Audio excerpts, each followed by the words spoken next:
Ministère Bethesda. Ministère Bethesda. Ministère Bethesda. Bien-aimés, lorsque vous observez la vie, vous observez le monde, tous les cycles que nous avons dans ce monde, il y a un élément qui revient. Lorsque vous observez le soleil, le matin, vous avez l'impression que le soleil se lève et en fin de journée, il se couche.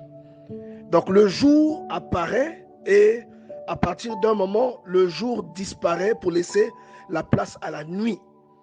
Et même lorsque un enfant vient au monde, au départ c'est un petit bébé qui grandit, qui prend de l'âge, qui mûrit et ensuite il vieillit et il finit par s'en aller au moment voulu par Dieu.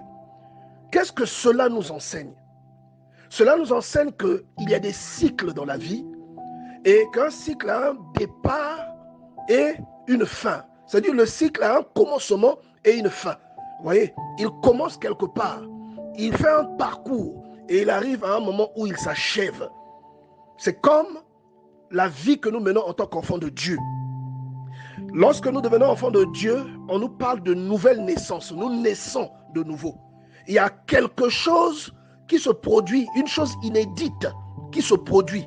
C'est-à-dire que nous étions déjà nés charnellement, nous étions en train de grandir, mais quel que soit l'âge où nous rencontrons le Seigneur, il y a une nouvelle naissance qui a lieu. C'est-à-dire qu'il y a quelque chose en nous qui démarre, qui n'était pas encore là, qui n'avait pas encore été initié, mais qui démarre parce que nous avons rencontré le Seigneur. Il y a une chose qui meurt, premièrement, et il y en a une autre qui prend vie. Vous voyez, cette chose prend vie, bien-aimé dans le Seigneur. Et en tant qu'enfant de Dieu, en tant que croyant, cela devait être notre préoccupation. À quel stade de votre progression, à quel stade de votre cycle vous vous trouvez aujourd'hui? La Bible déclare dans 1 Corinthiens chapitre 13 verset 11, « Lorsque j'étais enfant, je parlais comme un enfant. » Ici, l'apôtre Paul explique une chose littérale, c'est-à-dire que ça lui est réellement arrivé. C'est une expérience qu'il a vécue. Il était enfant et même chacun de nous, nous avons été enfants et le raisonnement que nous avions pendant cette période correspondait à l'âge et à la maturité d'antan, c'est-à-dire à l'âge et à la maturité de ce moment-là. Vous allez remarquer qu'aujourd'hui, votre raisonnement ne peut pas être celui d'un petit enfant. Et même dans les choses de Dieu, il y a un cursus identique. Dans les choses de Dieu, il y a une croissance qui est évolutive en fait. La croissance est évolutive, nous le savons tous, mais il y a une croissance que nous connaissons. Nous partons d'un point précis vers un point croissant. Vous voyez, vous rencontrez le Seigneur aujourd'hui, vous ne devez pas être, ou encore vous ne pouvez pas être la même personne 6 mois après avoir connu le Seigneur. Ce n'est pas possible. Il y a forcément des choses qui vous ont assailli pendant des années, qui perdront leur pouvoir à cause de votre constance dans le Seigneur. Voilà pourquoi je disais que c'est une préoccupation que nous devons avoir. Parce que les partages, par exemple, que nous avons en ce moment, la parole que nous lisons, les méditations que nous faisons, les choses auxquelles nous participons, doivent nous faire grandir. Ça veut dire quoi? Que les challenges d'autrefois ne peuvent plus nous assaillir. Les démons qui nous terrorisaient autrefois ne peuvent plus avoir le contrôle ou encore le dessus sur notre vie. L'oppression telle que nous la vivions autrefois, nous ne pouvons plus la vivre de cette manière-là. Une chose qui t'effrayait hier ne peut plus t'effrayer aujourd'hui. Si hier, lorsque tu faisais un mauvais rêve, que tu n'arrivais plus à te rendormir, aujourd'hui, ça ne peut plus être le cas parce que tu n'es plus un bébé. Tu es aujourd'hui quelqu'un qui marche vers quelque chose. Tu ne peux plus être au point où tu étais au moment où tu as rencontré le Seigneur. Même votre manière de prier. Vous allez voir que quand on connaît le Seigneur nouvellement, on prie en fait comme tout le monde, comme monsieur tout le monde. On fait des prières, mais lorsque vous mûrissez dans la chose parce que vous avez rencontré Dieu, lorsque vous avez fait l'expérience de Dieu, vous allez vous rendre compte que même votre façon de prier va changer de connotation. Ça ne va plus être seulement une prière avec des paroles, c'est-à-dire le blabla, mais c'est une prière qui vient du cœur, avec ou sans des paroles prononcées. Ce que vous ressentez dans le cœur devient puissant. C'est un sentiment que vous ressentez, et ce sentiment-là qui déclenche, c'est ce sentiment qui déclenche l'exaucement de ce que vous faites. C'est-à-dire, il y a une conviction qui est liée à ce sentiment. On y additionne la vie de sanctification que vous menez. Vous allez voir que ce que vous demanderez à Dieu va s'accomplir. Oui, vous ne pouvez pas aujourd'hui être croyant depuis des années et continuer à expérimenter les mêmes difficultés, les mêmes challenges, continuer à expérimenter les mêmes problèmes, les mêmes habitudes continuent à dominer sur vous. Vous êtes toujours jaloux des gens, vous continuez à être jaloux comme un païen, comme un non-croyant. Vous n'avez pas d'espérance. Vous ne pouvez pas être croyant et continuer de craindre la mort. Ce n'est pas possible parce que votre espérance vous indique que la vie ne s'arrête pas au moment où vous mourrez physiquement. Donc si vous avez vraiment cru en Dieu, il y a des choses qui prennent place dans votre vie. On n'a pas besoin de vous les enseigner. Vous les faites automatiquement.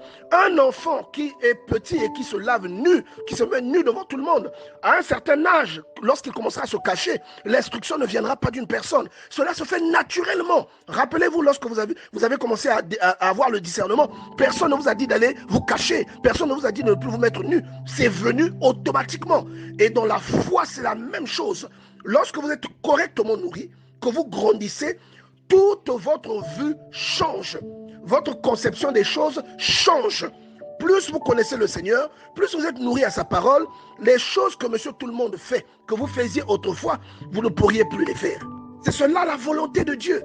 3 Jean chapitre 1 verset 2. Bien-aimé, je souhaite que tu prospères à tous égards et sois en bonne santé comme prospère l'état de ton âme. Dieu, lorsqu'il t'a créé, qu'il t'a conçu, il t'a introduit sur la terre, il sait que la rencontre que tu fais avec le Seigneur, cette rencontre-là n'est pas éphémère. Cette rencontre-là n'est pas sans conséquence dans ta vie. Elle va emmener la croissance de ton âme. Tu dois croître, tu dois grandir. Tu ne peux pas être la même personne. Vous voyez? Et nous avons des exemples illustrés dans la Bible où nous voyons des personnes telles que Pierre, lorsqu'il a rencontré Jésus, qui il était. Et regardez, après qu'il ait reçu le Seigneur, après qu'il ait reçu le Saint-Esprit, ce n'est pas parce qu'il marchait avec lui. Il y a des gens qui vont à l'église qui ne connaissent pas Dieu. Et Pierre était à l'église, certes, il avait même la révélation de qui Jésus était, mais il n'était pas brisé. Il y avait quelque chose qui lui manquait. Et cette chose, c'est la fusion entre le divin et l'humain. C'est-à-dire quand le Saint-Esprit vient se saisir de quelqu'un, c'est là que vous devenez un surhomme. C'est là où la vie de Dieu commence à s'illustrer. C'est là où vous mourrez en vous-même et que le Seigneur se joint avec vous. C'est ce que l'apôtre Paul explique dans Romains en disant que c'est l'Esprit de Dieu qui se joint à notre esprit pour nous convaincre de notre adoption et de notre divinité. Vous voyez? Et le Seigneur sait toutes ces choses. Il sait que vous n'allez pas stagner, vous allez grandir. Et même par ce qui se passe physiquement, Dieu nous donne une leçon. Lorsque vous plantez un arbre, l'arbre pousse. Lorsque vous accouchez un enfant, l'enfant grandit. Si l'enfant ne grandit pas, que c'est un nain, vous voyez qu'il y a une anomalie. Et dans l'église, nous avons des nains. Nous avons des nains spirituels, des personnes qui n'ont pas une croissance normale. Et c'est dangereux, bien aimé. Lorsqu'il y a une anomalie, il faut chercher à la corriger. Soit vous avez une anomalie génétique, soit vous êtes malnutri. Et c'est des questions qu'il faut regarder de près. Ce n'est pas Dieu qui va grandir à ta place. Lui, il est déjà grand. Mais c'est toi qui dois grandir et Dieu te le dit, il te donne la condition. Tu vas à l'église, c'est bien. Mais tant que tu ne grandis pas, cela ne te sert à rien. La Bible dit dans le livre de Jean au chapitre 3 verset 3, Jésus lui répondit, en vérité, je te le dis, si un homme ne naît de nouveau, il ne peut voir le royaume des cieux. Donc ce n'est pas Dieu qui doit faire ça à ta place. C'est toi qui dois naître de nouveau.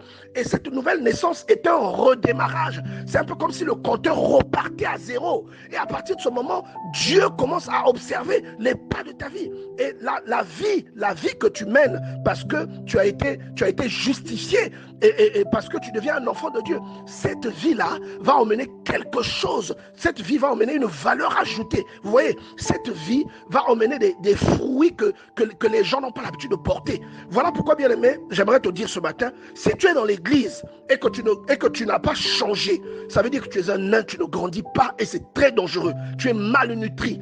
Quelquefois, le manque de croissance chez les enfants ou le retard de croissance est dû également à l'alimentation, au type d'alimentation que l'enfant consomme. Un enfant qui est alimenté avec beaucoup de vitamine A et ne grandit pas pareillement qu'un enfant qui mange des choses qui a une nutrition qui n'est pas équilibrée. Vous voyez ce que je veux dire? Et dans l'église également, c'est pareil. Ce n'est pas parce que vous avez dit oui, j'aime le Seigneur Jésus ou je crois que c'est mon sauveur. Ça ne suffit pas. Il faut expérimenter le Seigneur.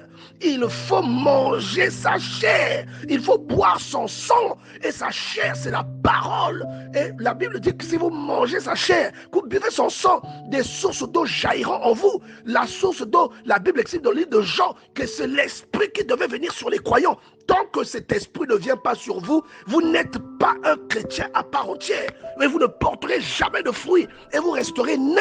Et les mêmes, voilà pourquoi vous voyez les chrétiens avec les mêmes problèmes toute leur vie. C'est les mêmes problèmes des chrétiens méchants, des chrétiens égoïstes, des chrétiens ignorants, paresseux, des chrétiens hypocrites, des chrétiens jaloux, des chrétiens prisonniers des mauvaises habitudes. C'est pour ça que vous les voyez, ils ne grandissent pas. La parole de Dieu, c'est une nourriture. La Bible déclare que mon corps est une vraie nourriture et mon sang est un breuvage. Le Seigneur parle de ça dans le livre de Jean.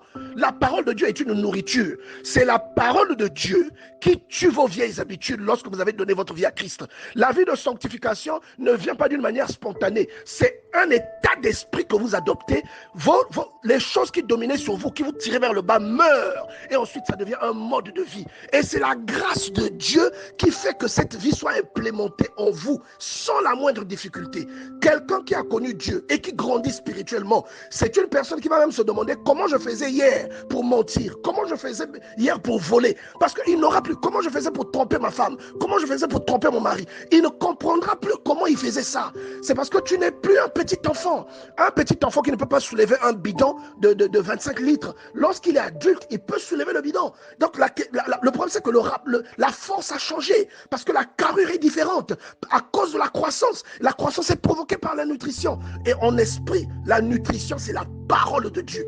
Voilà pourquoi hier, on vous disait qu'il faut manger la parole. Il faut lire la parole. Ça ne vous sert à rien d'être un chrétien si vous ne lisez pas la Bible. Ça ne sert à rien d'être un chrétien si vous n'êtes pas enseigné. Si vous ne méditez pas, vous ne jeûnez pas. Ça ne vous conduira nulle part. Vous demeurez un chrétien nain. Vous allez souffrir du nanisme. Et vous demeurez comme ça, un chrétien complexé qui voit les autres évoluer, les autres grandir, soulever des poids, et les poids que vous ne pourrez jamais soulever dans votre vie. Voilà pourquoi le Seigneur aujourd'hui veut enlever quelqu'un du complexe. Le Seigneur veut délivrer quelqu'un de la haine et de la jalousie. Il te demande de lire ta Bible, d'être visité par le Seigneur, d'expérimenter le Seigneur au moyen de la parole de Dieu. Et tu verras que ta croissance qui a pris du retard évoluera et tout le monde sera étonné des poids que tu commenceras à soulever, bien-aimé. Si vous lisez Jean chapitre 6 au verset 58, vous voyez même que Dieu en fait une condition pour l'éternité. La Bible déclare, c'est ici le pain qui est descendu du ciel. Au verset 55, il dit, car ma chair est vraiment une nourriture et mon sang est vraiment un breuvage. Il dit, c'est ici le pain qui est descendu du ciel. Il n'en est pas ainsi. Non, il n'en est pas comme vos pères qui ont mangé de la manne et qui sont morts. Celui qui mange ce pain vivra éternellement. Le pain dont il parle, c'est son corps. Et nous savons tous que le corps dont il est question, c'est seulement la parole de Dieu. C'est la parole qui vous transmet. Quand vous mangez la parole, il y a un transfert qui se fait entre le Seigneur et vous. Il vous lègue sa vie. Vous voyez, il y a des gens qui n'ont pas compris la Sainte Seine. Lorsque Jésus dit, prenez ceci et mangez, c'est mon corps. Et prenez ceci et buvez, c'est mon sang. Voilà. Et bien aimé dans le Seigneur, quand vous repartez dans Lévitique, on vous dit, l'âme de la chair est dans le sang. Donc quand vous mangez le sang et la chair de quelqu'un, l'âme de cette personne vient en vous. Il y a un transfert qui se fait entre le Seigneur et vous lorsque vous lisez sa parole, lorsque vous mangez sa parole. Voilà pourquoi quelqu'un qui lit la Bible et qui craint Dieu et qui applique ce que la Bible dit, qui applique ce que la parole de Dieu enseigne, il a un enseignant qui l'accompagne partout. qui s'appelle le Saint-Esprit. Et il a des œuvres que les gens verront, qui le distingueront. Tout le monde verra qu'il y a quelque chose dans la vie de cette personne. On pourra le traiter même, on ira jusqu'à le traiter de magicien, jusqu'à le traiter de tous les noms, parce que même les chrétiens trouveront que ce que la personne illustre ne ressemble pas à ce que les chrétiens illustrent. Mais les gens souvent oublient que tous les chrétiens ne servent pas Dieu avec le même zèle. Il y en a qui servent Dieu par suivisme, mais il y en a qui servent Dieu par révélation. Vous voyez? Et donc, c'est de ça qu'il est question. Vous devez grandir. Si vous ne mangez pas la parole de Dieu, vous ne grandirez pas. Si vous ne mangez pas, vous ne grandirez pas. Si vous ne grandissez pas, vous demeurez un enfant et vous demeurez sous la domination de certaines choses. Un enfant a peur du chien. Lorsque vous êtes un adulte, vous ne pouvez plus avoir certaines peurs. Vous voyez, un enfant a peur des bruits assourdissants. Quand il y a un bruit, l'enfant pleure. Il a peur de certaines choses. Vous voyez, mais quand vous êtes un adulte, vous n'avez plus du tout peur de ces choses. Et dans le monde spirituel, il y a aussi des équivalences. Dans le monde spirituel, il y a l'équivalence du bruit assourdissant qui fait peur à l'enfant. Et toi, tu es un adulte, mais spirituellement, tu es un enfant. Il y a des choses qui vont t'effrayer. Vous voyez? Et un enfant a même peur de quelqu'un qui a porté un masque. C'est quelqu'un qui ne va pas, qui est inoffensif, mais c'est le masque qui lui fait peur. L'enfant va pleurer, vous voyez. Et c'est comme dans la vie spirituelle. Dans la vie spirituelle, les équivalences. Un esprit qui est moins fort que toi va t'apparaître sous des traits effrayants et tu auras peur parce que tu es un enfant spirituel. Tu n'es pas un adulte, tu ne grandis pas. Vous voyez, tu continues à être nourri au lait alors que tu devrais manger de la nourriture solide, comme dit l'apôtre Paul. Nous devons grandir, nous devons grandir. Le Seigneur dit que celui qui mange son corps et boit son sang vivra éternellement. Si vous voulez la vie éternelle, vous devez manger le corps du Seigneur et vous devez boire son sang. Vous devez méditer la parole de Dieu. Vous devez avoir une alliance, un lien avec le Seigneur et vous devez grandir. Vos soucis d'autrefois, vos limitations d'autrefois doivent cesser. Vous devez grandir, bien-aimés. C'est une parole vraiment que nous devons prendre au sérieux ce matin. Nous devons considérer que c'est le Seigneur qui est en train de nous sonner une alerte. Il y a des chrétiens frustrés qui ne voient pas la main de Dieu dans leur vie et qui pensent que Dieu ne fait pas ou que Dieu a un problème contre eux.